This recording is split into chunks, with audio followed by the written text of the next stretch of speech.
The tool I'll use in today's video is called TenorShare Reboot, which can fix more than 150 iOS system issue without any data loss.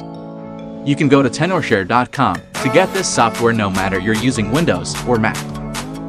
When it's installed on your computer, launch it and connect your iPhone to your computer. If you click on Start to use standard repair to fix your iPhone, you'll find that your iPhone actually doesn't connect to computer.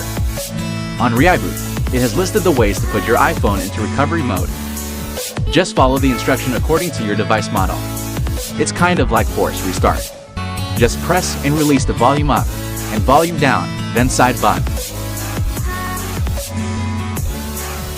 But this time, don't let go of your finger even when you see the Apple logo.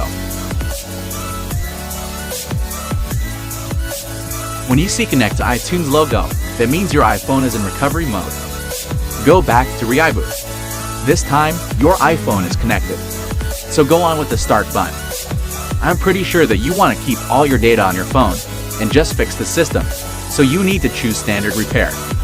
Once confirmed, click on blue button and download the latest firmware of your iPhone.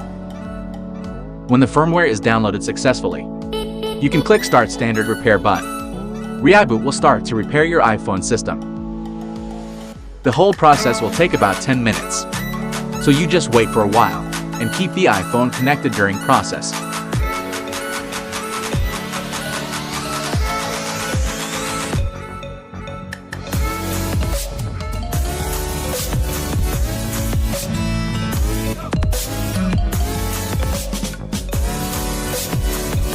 When it shows that standard repair completed, your iPhone would become normal.